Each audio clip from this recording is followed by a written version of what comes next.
Mummy's kitchen में आपको खुशामदीद कहते हैं। आज हम बनाएंगे आलू मटर का पुलाव। उसके लिए मैंने यहाँ एक प्याज छोटी काट के रख ली है और इसे हम तल लेंगे। यहाँ 4 से 5 अदद काली मिर्च और लौंगे हैं। 4 से 5 अदद मेरे पास हैं तेज़पात और आधा चमचा ज़ीरे का है। 2 मेरे पास ये हैं सिनेमन। सबसे पहले ऑयल मैंने देगची में डाल दिया है। अब इसमें मैं प्याज डाल के हल्की सी फ्राई कर लेती हूँ। सबसे पहले तो हम इसमें अपना साबुत गरम मसाला डालेंगे।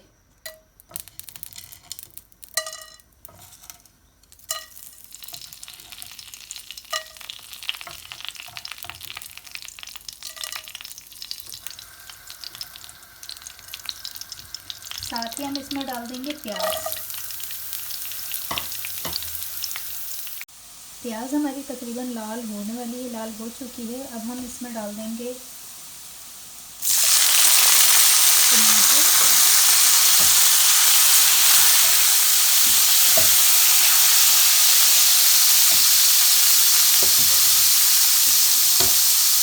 2 चमचे डालेंगे हम लहसुन अदरक का पेस्ट।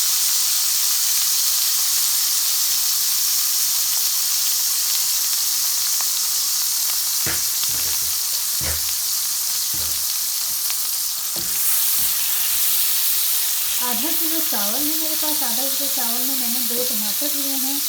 2 चम्मच लहसुन अदरक का पेस्ट डाला है और इस हिस्से से हम शामिल कर देंगे आलू और मटर दोनों। और इसमें मैं डालूँगी कुटी हुई मिर्चें और नमक हस्बे जायका। आलू जो है वो हमारे गल गए हैं, मटर भी हो गई है। अब हम इसमें चावल डाल देते हैं। तो मैंने आधा किलो चावल लिए थे, वो मैं इसमें डाल के मिक्स कर लूँगी।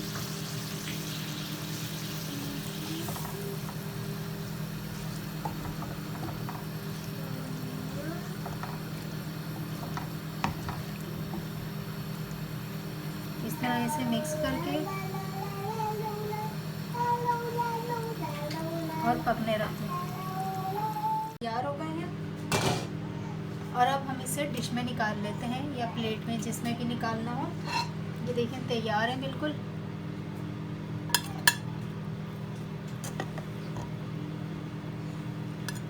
रेसिपी पसंद आए तो लाइक और शेयर करना ना भूलिएगा। हमारा चैनल सब्सक्राइब ज़रूर करिएगा। बहुत शुक्रिया। एक नई रेसिपी के साथ फिर हाजिर होंगे। अल्लाह।